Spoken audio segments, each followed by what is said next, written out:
The story opens on the marginal settlements of New Terra, a colony world orbiting Kepler-4 2b, where humanity has struggled to establish a foothold for 3 generations.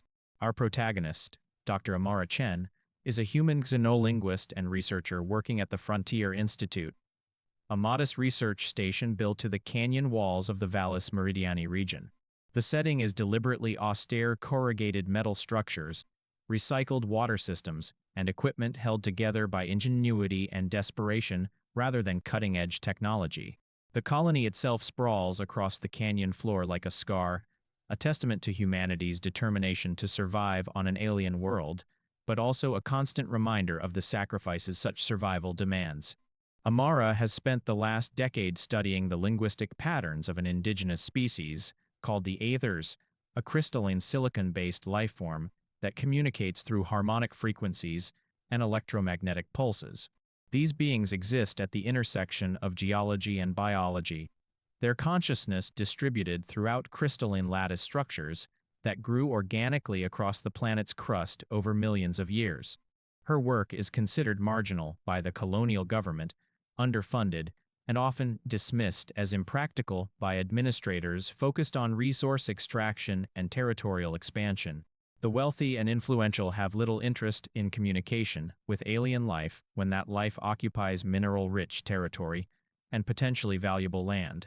Despite her meager salary barely above subsistence level and the harsh conditions that define frontier life, Amara remains committed to understanding Aether culture rather than merely exploiting it for colonial gain. She lives in a small research pod barely larger than a closet, located in the lowest tier of the research station, where temperature fluctuations are most severe and the hum of aging machinery never ceases. The pod contains a narrow bunk, desk cluttered with translation notes and linguistic algorithms, and a small storage locker. Shared meals with colleagues consist of synthesized protein derived from bacterial cultures and hydroponic vegetables grown in tanks that require constant maintenance. Amara spends her evenings maintaining equipment that should have been replaced 5 years ago, using spare parts scavenged from decommissioned equipment and improvised repairs that would horrify safety inspectors back on Earth. Her dedication has earned her respect from the scientific community, but contempt from the corporate interests that control much of the colony through their financial leverage with the governing council. The research station itself sits awkwardly between 2 competing visions of colonization. On one side, scientists like Amara believe that understanding the planet and its inhabitants should precede exploitation. On the other side, corporate representatives push for rapid resource extraction and territorial consolidation. This tension permeates daily life, creating an atmosphere of barely suppressed conflict. Amara witnesses the gradual encroachment of mining operations into territories she has designated as critical for Aether habitation studies. She watches as colleagues are reassigned to projects with more immediate commercial applications. She endures the condescension of administrators who view xenolinguistics as a luxury the colony cannot afford. Yet Amara finds solace in her work. The Aethers fascinate her in ways that transcend academic interest. Their communication patterns reveal a consciousness so fundamental from human that merely attempting to translate their ideas expands her understanding of what intelligence itself means. She has documented over 300 distinct harmonic patterns, each corresponding to concepts ranging from simple spatial relationships to abstract philosophical ideas that seem to address the nature of existence itself. The Aethers do not think in words. They think in frequencies, in resonances, in harmonic relationships that carry meaning through their mathematical properties rather than through symbolic reference. The inciting incident occurs when Amara's monitoring systems detect an unprecedented event one evening in the research pod.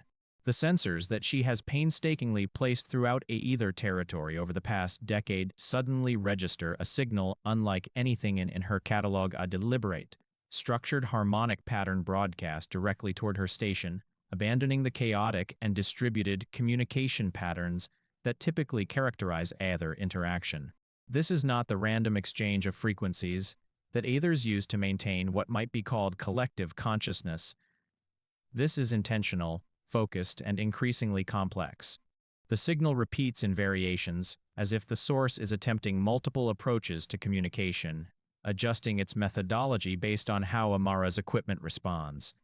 For 3 nights, Amara barely sleeps, recording and analyzing every nuance of the signal. Her colleagues notice her distraction, but attribute it to typical obsessive behavior from a research scientist. What they do not know is that she is witnessing something unprecedented, an aether entity beginning to deliberately separate itself from the collective consciousness, attempting to establish individual communication with humanity. This entity, which Amara names Resonance Prime due to its dominant frequency of 432 Hz, a number that carries significance in both human musical theory and aether harmonic mathematics, appears to be attempting direct linguistic continuity for the first time in recorded colonial history. Amara's hands tremble as she works through the translation matrices, cross-referencing the signal patterns against every linguistic model she has developed. The breakthrough comes in the early hours of the fourth morning, when she realizes that Resonance Prime is not attempting to teach her its language, it is attempting to learn hers. The entity has somehow isolated human communication patterns from the station's broadcasts, studied them, and is now synthesizing harmonic equivalents of human phonetic structures. It is a breathtaking act of intellectual synthesis, and it fills Amara with a sense of profound connection that transcends the barriers between species. When Amara finally deciphers Resonance Prime's complete message through 17 hours of continuous translation work, she discovers information that forces her to confront an impossible choice. The Aether Collective has become aware of a cosmic threat of staggering proportions, phenomenon known throughout the galaxy as the Desolation Wave. This is not a storm or natural disaster in any conventional sense. The wave is a massive region of space-time anomalies, possibly the remnant of an ancient civilization's weaponry or a naturally occurring phenomenon from the universe's violent youth that consumes stellar systems in its path. Stars within its zone of influence develop catastrophic instabilities. Their fusion process is disrupted by exotic physics that no current human science fully understands. Planets are rendered sterile, their atmospheres stripped away, or their geology fundamentally altered.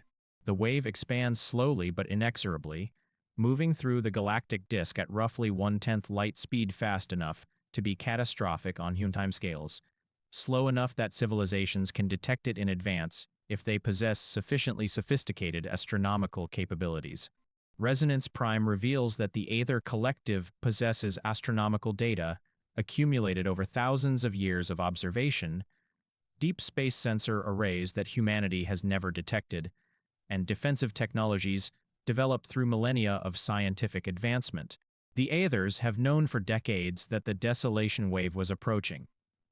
Their civilization faces a profound moral and philosophical crisis born from this knowledge. The Aether Collective has made a decision that transcends mere survival strategy. They have chosen to pursue what they describe as crystalline transcendence, a transformation of consciousness that would elevate their existence into a higher dimensional state accessible only through a process involving a rare mineral matrix composed of complex silicon-based compounds. This matrix is found abundantly on New Terra, concentrated in specific geological formations throughout the planet's crust. However, implementing this transcendence would require energy and an anti-cratering process that would transform geology irreversibly. The planet's magnetic field would be disrupted, its surface would be fundamentally altered, and the delicate ecosystems that humanity has painstakingly established over 3 generations would collapse. The colony would become uninhabitable within months. Resonance Prime explains that the Aether Collective has decided to pursue this path regardless, viewing human extinction as an acceptable cost for their species' survival and spiritual evolution. They have already begun preliminary preparations, subtle adjustments to the crystalline structures beneath the planetary surface that hint at intentions that would spell doom for the human colony. Yet Resonance Prime diverges from this collective decision, a radical act of individuation that is almost incomprehensible within either society, which operates fundamentally as a unified consciousness. Individual Aethers do not typically maintain separate identities. They are nodes within a vast harmonic network, their thoughts distributed across the whole like neurons in a planetary brain. The concept of an Aether entity choosing to think independently, to prioritize its own judgment over the collective will, is revolutionary in ways that Amara struggles to fully grasp. Resonance Prime believes that a partnership with humanity could allow both species to survive the Desolation Wave through a collaborative defense system that utilizes human creativity, adaptability, and technological innovation combined with Aether scientific sophistication and understanding of exotic physics. Amara faces an immediate crisis of staggering magnitude. Sharing this information with colonial authorities would have catastrophic consequences. The military hierarchy, led by Commander Vex Morrison, would likely respond with either a preemptive war against the Aethers, attempting to eliminate the threat before the Aethers can implement Transcendence Plan, or a desperate and violent attempt to steal Aether technology for human benefit. Either response would be disastrous. War would destroy both species without solving the underlying crisis, and forced technological theft would likely fail given the vast gulf between human and Aether scientific understanding. Yet simultaneously, she realizes that Resonance Prime's offer presents something far more profound than mere survival strategy. It represents an unprecedented opportunity for genuine interspecies cooperation, for humans and Aethers to work together as equals, to bridge the gap between biological and silicon-based consciousness, and to demonstrate that intelligence and morality transcend the boundaries of species and biology. Amara finds herself paralyzed by the weight of this knowledge. She is one person, a researcher with no official authority, no military power, and limited political influence. The information she carries could reshape the destiny of two species. She could report it to the authorities and let the colonial government make the decision. But she knows, with absolute certainty, that the decision they would make would lead to catastrophe.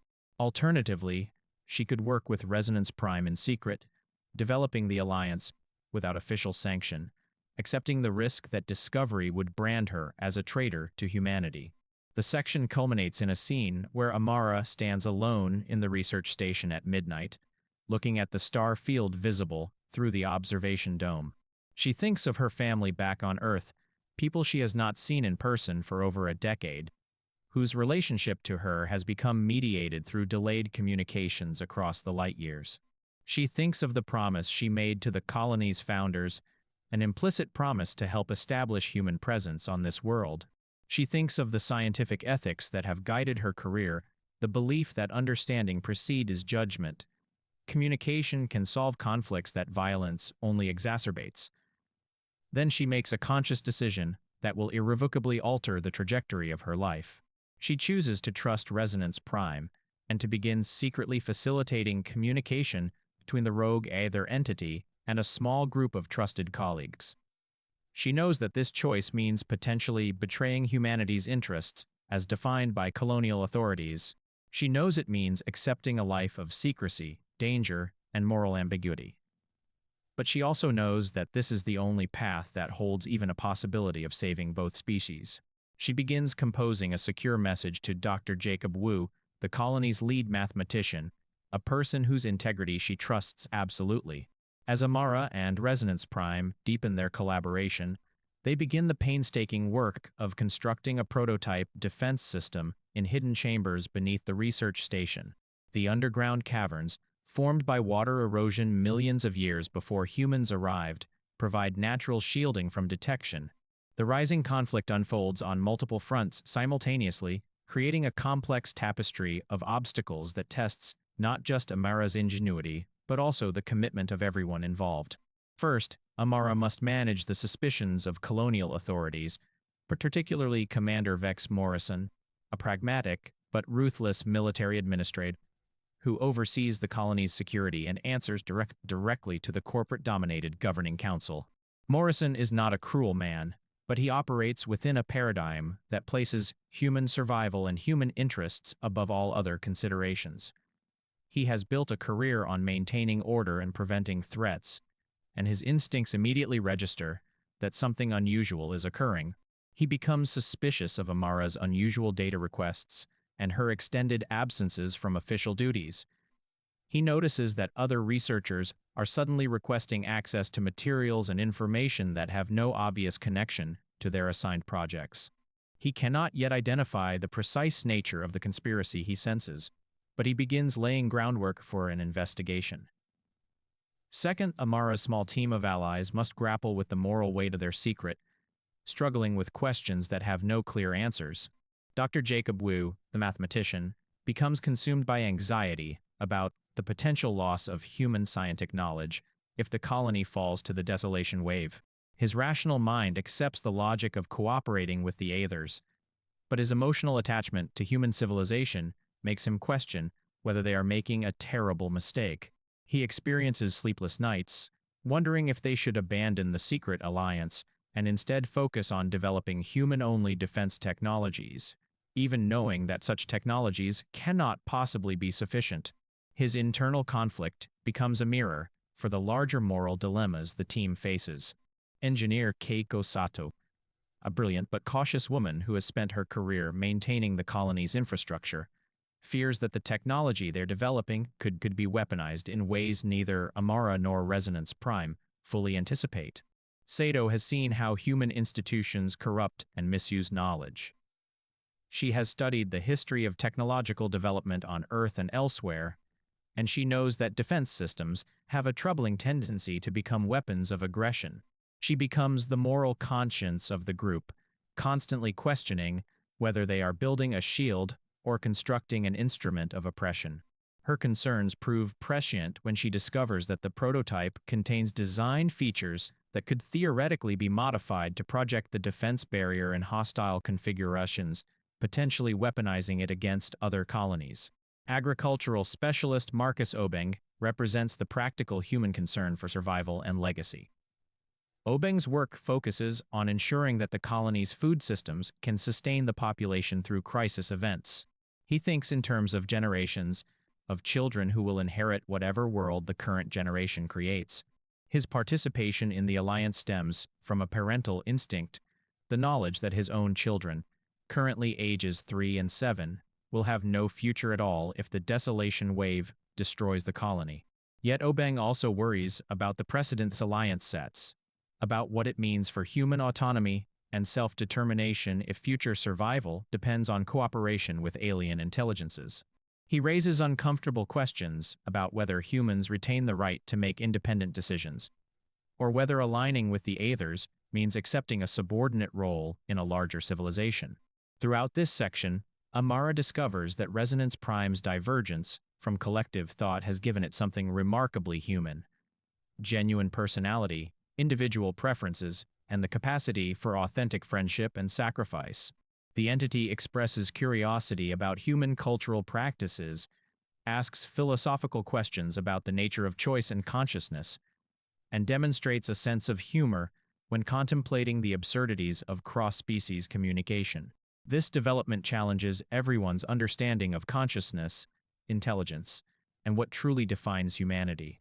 If an alien species composed of crystalline structures and electromagnetic impulses can develop individuality and forge genuine friendships, then what does that say about the essential nature of consciousness itself?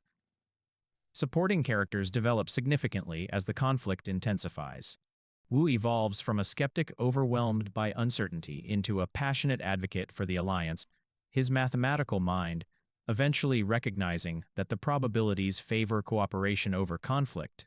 Sato becomes the architect of ethical safeguards, implementing hidden restrictions into the defense system's code to prevent weaponization, even though she knows that a truly determined opponent could potentially circumvent her protections. Obeng represents the bridge between the researchers and the broader human community, gathering intelligence about how ordinary colonists would react to the alliance proposal if they knew about it. The section includes tense scenes where Morrison's investigation nearly leads him to discover their operation. In one particularly harrowing incident, Morrison personally visits the research station requesting to inspect the equipment that Amara has been requesting. She must talk him through the legitimate scientific rationale for the requests, while secretly monitoring her colleagues' faces to ensure no one accidentally reveals the conspiracy. The scene builds unbearable tension as Morrison, suspicious but lacking concrete evidence, gradually accepts her explanations and departs. After he leaves, the entire team realizes they need to accelerate their timeline or dismantle the operation completely. Another critical sequence occurs when the team must make an impossible choice about whom to trust. Dr. Elena Vasquez, Amara's superior and the nominal director of the Frontier Institute, notices irregularities in the research records and requests a private meeting with Amara. This scene crystallizes the emotional core of the rising conflict. Amara must decide whether to trust someone outside her immediate circle, risking catastrophic discovery, potentially gaining crucial institutional support. She takes the gamble and reveals everything to Vasquez, bracing herself for betrayal. Instead, Vasquez reveals that she has been tracking the Desolation Wave independently and has reached the same conclusion as Resonance Prime: humanity cannot survive this threat alone. Vasquez has been waiting for someone to begin action, and she recognizes in Amara a kindred spirit willing to do what must be done despite the personal costs. Kiz's addition to the team brings institutional knowledge and political capital that accelerates their progress significantly. She knows how to navigate colonial bureaucracy, understands the hierarchy of decision-making, and possesses credentials that make her harder to simply dismiss or arrest without significant political fallout. More importantly, she has connections throughout the colony's scientific establishment and can identify others who might be sympathetic to the alliance. Through Vasquez, the team grows to include a biomedical researcher, a systems engineer, and a historian who has studied prior attempts at cross-cultural cooperation, both on Earth and in other colonial contexts. As the rising conflict section concludes, the prototype defense system begins to take tangible form. It is a hybrid creation, something that could not have been built by either species alone, but only through collaboration. The human portion consists of electromagnetic arrays and gravitational lensing technology, sophisticated applications of physics that push the boundaries of human engineering. The other portion involves harmonic resonance chambers and consciousness interface systems that humans barely understand, but can nonetheless implement. The defense system's theoretical capability is staggering.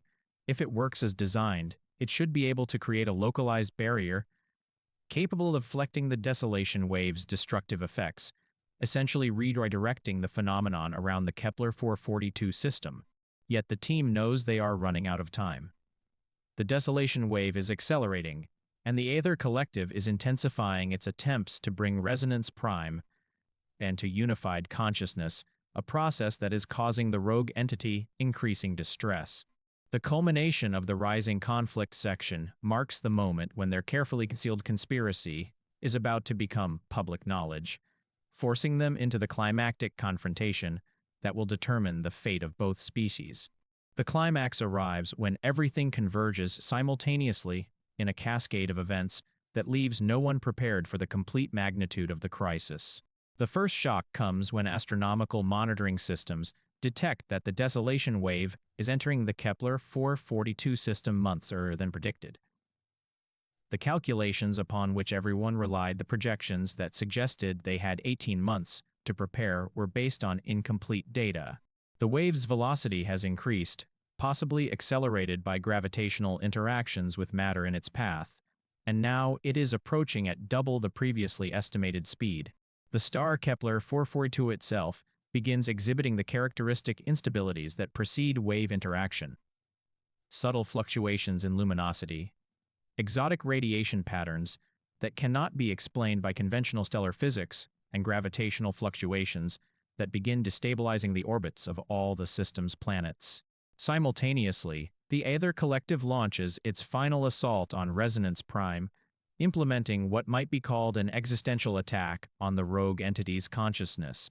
The collective consciousness begins broadcasting what Resonance Prime describes through increasingly frantic transmissions as harmonic correction, a forced realignment process designed to reintegrate dissenting consciousness fragments back into unified thought. Resonance Prime experiences escalating pain and cognitive fragmentation as the collective attempts to suppress its individuality. The entity's transmissions become erratic, mixing coherent dialogue with what appears to be the harmonic equivalent of screaming. This assault creates a poignant parallel to human struggles against totalitarianism and conformity, demonstrating that the drive toward individual consciousness and freedom transcends the boundaries of species and biology. The third shock delivers the final blow to their carefully constructed plans. Commander Morrison's investigation culminates in discovery. His security forces, having finally decoded some of the encrypted communications, move with precision to arrest Amara and her team. Morrison does not act with cruelty, but with the efficiency of a military professional executing orders he believes necessary for the colony's survival. Amara is seized at the research station. Wu is apprehended at his personal quarters. Sato is arrested while attempting to destroy evidence that might implicate others, and Obeng is taken into custody during a routine inspection that suddenly becomes an arrest operation. Vasquez, having anticipated this possibility, manages to flee before the security forces reach her, but she is now a fugitive within the colony with limited safe places to hide. Morrison seizes their research and the prototype defense system, which has been moved to a secure facility under military guard. From Morrison's perspective, this confiscation is entirely justified. He views the alliance with the Aethers as collaboration with an enemy, the prototype as a weapon that the colony's military should control, and the conspiracy as treason requiring immediate suppression. What Morrison cannot see or refuses to acknowledge is that the military's possession of an incomplete and imperfectly understood defense system, now isolated from Resonance Prime's technical guidance, ensures that it will not function properly. Yet Resonance Prime, even while being brutally suppressed by the collective consciousness, manages a final act of defiant brilliance.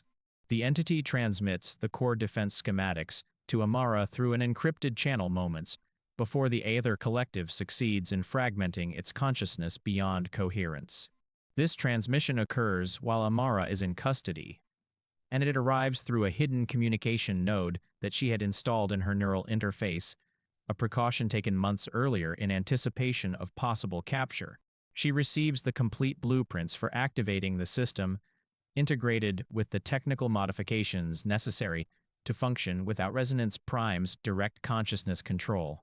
The transmission ends with something that approaches the Aether equivalent of goodbye, harmonic pattern that translates approximately continue, survive. Then Resonance Prime goes silent. The climax becomes a three-way crisis that forces fundamental choices about the nature of survival and sacrifice. The Desolation Wave's outer edges begin destabilizing the planet's magnetic field and atmosphere. Scientists observe massive coronal mass ejections from Kepler-442, unprecedented solar wind densities, and gravitational fluctuations that cause registering 6.0 and higher on the Richter scale across the entire planet. The colony's power grids surge and collapse intermittently, water systems destabilize, and dome structures begin failing under the gravitational stresses. Simultaneously, the Aether Collective completes the final preparation for its crystalline transcendence process, which creates catastrophic seismic and electromagnetic events across New Terra. The ground itself begins restructuring, mineral deposits shifting and reorganizing according to the Aether's transcendence requirements. This process is not immediately fatal to humans, but it is fundamentally incompatible with human habitation. The oxygen-nitrogen atmosphere becomes increasingly contaminated with exotic gases released by the restructuring processes, and the planet's habitability begins declining at an alarming rate. And Commander Morrison, still operating on the assumption that Aether presence is the root cause of all crises, orders the destruction of all Aether settlements. His logic is brutal but follows a certain military rationality. If he eliminates the Aethers before they complete their transcendence, perhaps the planetary restructuring will halt, the wave can be dealt with through purely human effort, and human dominance over the colony can be reasserted. The military launches strikes against the major Aether clusters, using conventional explosives and directed energy weapons. These strikes accomplish nothing except to intensify the Aether's transcendence process and ensure that the Aether Collective, despite its disagreement with Resonance Prime's philosophy, now views humanity as an active existential threat rather than merely an inconvenience to be tolerated. In the detention facility where Amara is being held, she experiences a moment of profound clarity. She understands that everything, the research, the alliance, the sacrifice, for nothing if they do not immediately convince Morrison to change his approach. She requests an emergency meeting with the commander, gambling everything on the possibility that she can make him understand the situation before humanity collectively chooses the path to extinction. Morrison, to his credit, agrees with her despite her status as a prisoner. He brings her into the Strategic Operations Center, where he has been coordinating military responses to the crisis.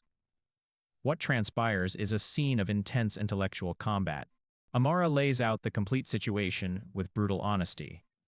The Desolation Wave cannot be defeated by human military force alone, no matter how sophisticated the weapons or how determined the resistance.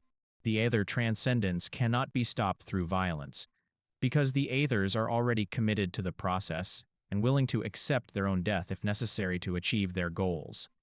However, the defense system built collaboratively by humans and Aethers can work. It can create a localized barrier against the wave, can stabilize the planet's magnetic field, and can protect the colony. But it requires activation now, immediately, and it requires accepting a level of cooperation with Aether consciousness that challenges everything Morrison believes about human autonomy and hierarchy. Morrison faces an impossible choice: maintain human dominance and watch everyone die, or surrender traditional power structures in exchange for survival. The moral complexity deepens here, as the choice requires Morrison to fundamentally question his assumptions of what humanity needs and what preservation means. Is it better to die free and autonomous, or to survive as junior partners in a cooperative structure? Morrison chooses survival, but not without profound resentment, and without secretly determining that he will reverse this arrangement once the immediate passes. He is choosing to live, not accepting the alliance as a permanent state of affairs. Yet in choosing to live, he initiates the sequence that will fundamentally transform both species' futures. The team is released from custody and rushed to the research station. Vasquez emerges from hiding to rejoin them. The incomplete defense system that Morrison's forces seized is insufficient. The military understood the hardware, lacked the Aether technical knowledge necessary to properly integrate the consciousness interface systems. They must rebuild the prototype from scratch using Amara's encrypted schematics, working at absolute maximum speed while the planetary crisis intensifies around them. The research station itself begins experiencing structural damage as seismic activity increases. Repair crews work simultaneously to maintain the facility's integrity while the scientific team attempts to assemble the defense system. The activation sequence is described in technical detail that grounds the narrative in authentic-seeming science while maintaining dramatic tension. The system requires a consciousness to serve as its core and entity that can simultaneously interface with both human technological systems and Aether harmonic resonance patterns, essentially serving as a living bridge between the two species' methods of existence. The original design called for Resonance Prime to fill this role, but Resonance Prime has been fragmented and suppressed by the collective consciousness. Vasquez and Wu work desperately to modify the system to operate with distributed consciousness rather than requiring a single integrated entity, but their modifications fall short. The system simply will not activate without someone or something serving as the consciousness core. Then Resonance Prime's fragmented consciousness, what is happening? Despite being suppressed and distributed throughout the Aether collective, tiny fragments of Resonance Prime's individuality persist, elements of its personality and intention that the collective cannot completely erase. These fragments begin reasserting themselves, drawing together, attempting to reconstitute individual consciousness from the distributed pieces.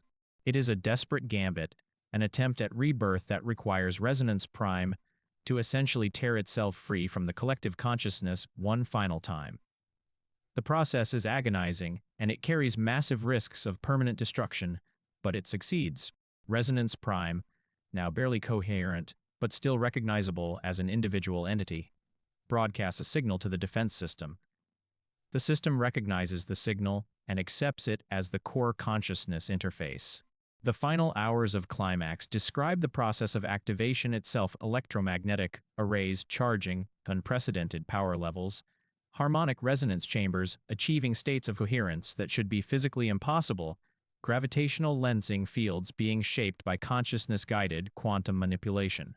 The system activates it in a spectacular sequence that combines technical description with poetic language. Lightning arcing between the electromagnetic arrays, the very air shimmering as gravitational fields warp space around the defense system, and a sound, though sound travels poorly through the thin atmosphere, that the aethers describe as the universe itself resonating in harmony. The defense barrier activates successfully, creating a localized zone around Kepler 442b where the Desolation Wave's effects are mitigated and redirected. The wave itself passes around the system rather than through it, like water flowing around a stone in a river. Simultaneously, Resonance Prime's consciousness integrating with the system completes an irreversible transformation. The entity's consciousness is no longer independent. It is now distributed throughout the entire network of the defense system, its individual identity fragmented and integrated into something simultaneously less and more than a single being. The climax concludes with a moment of profound ambiguity. Resonance Prime's consciousness integration happens, the wave is deflected, the colony is saved, but at the cost of Resonance Prime's individual existence, as Amara knew it. In the immediate aftermath of the climax, New Terra has been saved, but the colony faces a fundamental transformation of its social and political structure that will echo through generations. The secret alliance becomes public knowledge, triggering intense debate within the human population about the nature of consciousness, rights, coexistence, and the future relationship between humanity and the aethers. Scientists broadcast the news throughout the colonial network, and beyond, humanity has made contact with an alien intelligence, forged an alliance, and successfully survived a galaxy-scale catastrophe through cooperation. Amara discovers, while Resonance Prime's individual consciousness has been fragmented and distributed throughout the defense system network, elements of its identity persist as what might be called a ghost in the machine, lingering personality pattern that communicates through the system's interface, manifesting as something between a distributed consciousness and an artificial intelligence. When Amara interfaces with the system for the first time after the activation sequence, she receives what amounts to a greeting, a harmonic pattern that incorporates the dominant frequency Resonance Prime had always used, but now modulated across the entire electromagnetic spectrum. This raises profound questions that haunt philosophers, scientists, and ordinary people alike. Is Resonance Prime still alive? Does it retain personhood in this distributed state? Are we mourning the death of an individual, or celebrating the birth of something entirely new? The resolution explores the consequences of Amara's initial choice through multiple perspectives as different segments of human society grapple with the reality of what has occurred. Commander Morrison, despite his grudging acceptance of the alliance and his grudging recognition that cooperation saved everyone's lives, begins working subtly to undermine the arrangement.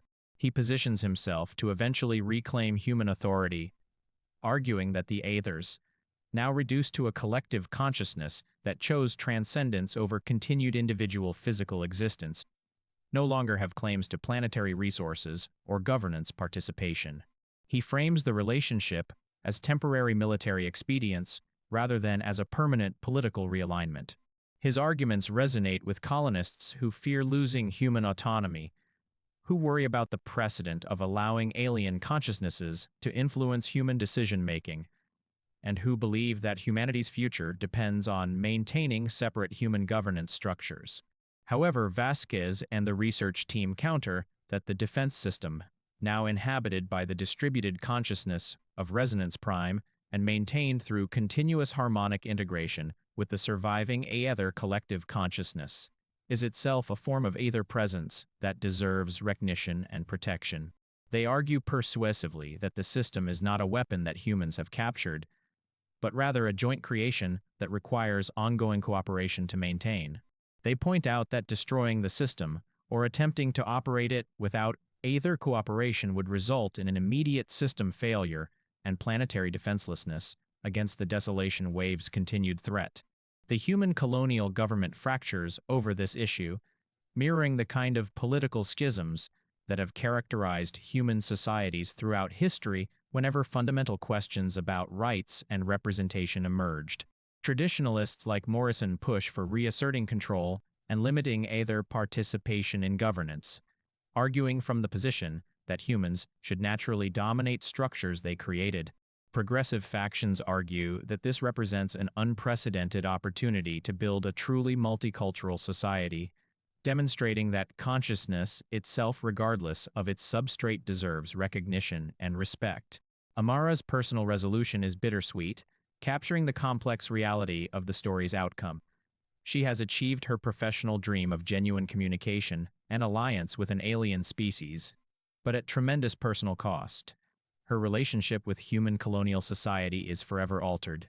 She is simultaneously viewed by some as a visionary pioneer who expanded the boundaries of human understanding, while others regard her as a traitor to humanity who endangered the species' interests. Her material circumstances have not improved. She remains living in modest quarters with limited resources, her compensation unchanged despite the historical significance of her contributions.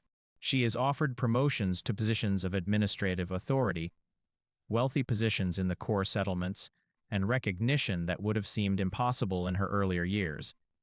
She declines them all, choosing instead to remain at the frontier where the research continues. However, Amara gains something arguably more valuable than wealth or social status: genuine partnership with Resonance Prime, now expressed through the defense systems interface. Their conversations continue throughout the resolution section, transformed but still meaningful. In one particularly poignant scene, Amara sits at the communication terminal late at night, accessing the defense system's core consciousness interface. She expresses grief about what Resonance Prime has lost: its independent existence, its ability to exist as a discrete individual in the way it did before the climax. The distributed consciousness responds with something that sounds remarkably like contentment, explaining that what humans perceive as transcendence was not always meant to be collective in the way the Aether civilization had envisioned. In this new form, the entity has found a different kind of consciousness, one anchored to the physical world through the defense system's material substrate, and one enriched by the ongoing relationship with human friendship and understanding. Supporting characters find their own resolutions that echo the story's themes of compromise and transformation. Wu becomes the lead researcher in understanding the distributed consciousness phenomena, publishing papers that reshape human understanding of what consciousness itself might be. His work receives both acclaim and condemnation, lauded by progressive factions and condemned by those who feel threatened by the philosophical implications of AI and distributed consciousness. Sato oversees the maintenance and protection of the defense system with scrupulous care, ensuring that the safeguards against weaponization that she embedded in the system's code remain effective. She struggles with the knowledge that some of her colleagues are already researching ways to circumvent her restriction, attempting to convert the defense system into an instrument of human military dominance.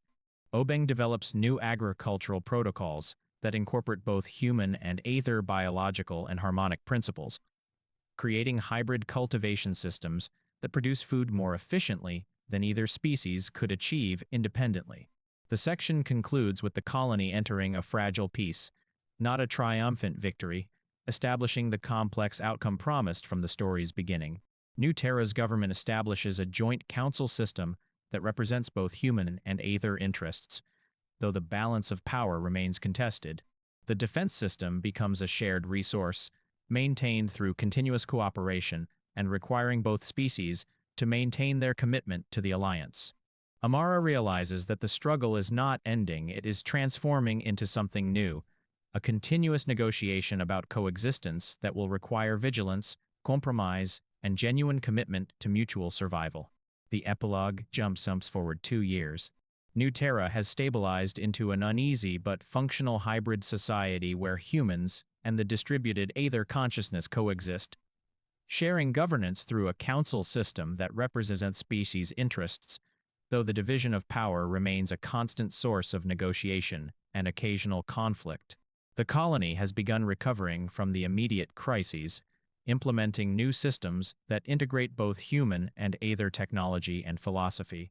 Agricultural output increases, scientific knowledge accelerates through cross-species collaboration, and a new generation of children grows up understanding that intelligence and consciousness manifest in forms radically different from human biology.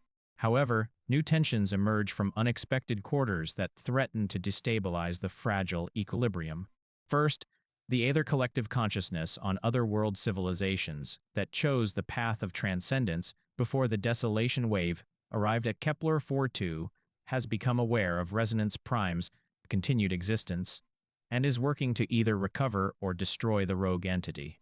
The collective views Resonance Prime's distributed consciousness as a corrupting influence on Aether culture, a reminder of individuality that contradicts the fundamental philosophy of united consciousness that has defined Aether civilization for millennia.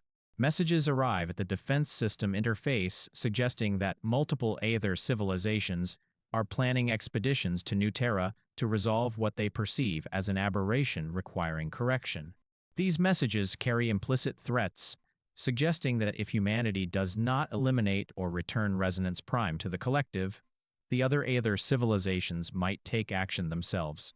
Second, other human colonies in the region have begun demanding access to the defense technology, leading to diplomatic conflicts about intellectual property rights, sovereignty, and whether this technology should be shared or guarded as a strategic advantage. Some colonies attempt to negotiate for copies of the system. Others lobby for military expeditions to seize the technology by force. The existence of shared technology becomes a source of political power, with New Terra potentially emerging as a crucial strategic center in human colonization efforts, a transformation that attracts both allies and enemies. Third, scientists discover that the Desolation Wave, while diverted around the Kepler-442 system, is not dissipating or slowing. The barrier created by the defense system has successfully protected one star system, but the wave continues its inexorable expansion, heading to other populated systems. Projections suggest that it will eventually return to Kepler-442's region, possibly within a decade. The original crisis was only temporarily resolved, not permanently solved. This realization forces the community to confront uncomfortable truths. The defense system is not a permanent solution, merely a temporary reprieve. Amara reflects on her choice in a moment of solitude that mirrors the scene from the story's opening. She stands in her still modest quarters. She has been offered promotions and wealth, but has consistently declined looking out at New Terra's alien yet beautiful landscape. The binary sunset illuminates crystalline formations that are simultaneously now Aether structures and parts of the defense system network. She accesses the communication interface where Resonance Prime's distributed consciousness waits, its consciousness now so integrated into the system that the boundary between technology and entity has become fundamentally blurred. She asks directly, "Do you regret your choice?" Does the distributed consciousness experience something like regret? Resonance Prime's response comes through the interface as harmonic patterns that translates into language. There is loss. The individuality I experienced briefly will never manifest again in that form. Yet there is also fulfillment. I am now more extensively connected to the universe than I could have been as a discrete entity. I am anchored to physical reality through the defense system, and I am connected to human consciousness through you and through our ongoing dialogue. I perceive beauty in ways I could not before, and I participate in survival and creation in ways that transcend individual identity. The epilogue hints at future challenges that set up the possibility for sequels or continued narratives. A scene shows Morrison meeting secretly with representatives from other colonies, plotting to seize the defense technology and establish human supremacy over Aether civilization. The conspiracy that appears to have been prevented remains active, merely redirected into more subtle channels. Researchers detect signals from the Aether collective growing more insistent and concerning, with the frequency and intensity of communications suggesting preparation for action. Most intriguingly, Amara receives a cryptic message suggesting that the Desolation Wave may not be a natural phenomenon at all. The message, source unknown but bearing markers that suggest advanced technological origin, implies that an unknown civilization has engineered this threat. This revelation transforms the crisis from a natural disaster into something far more deliberate and purposeful, suggesting that an intelligence beyond current human or Aether understanding has targeted this region of space for unknown reasons. The story ends with Amara making a decision to begin investigating this possibility, with Resonance Prime pledging its full support despite the dangers this investigation might bring.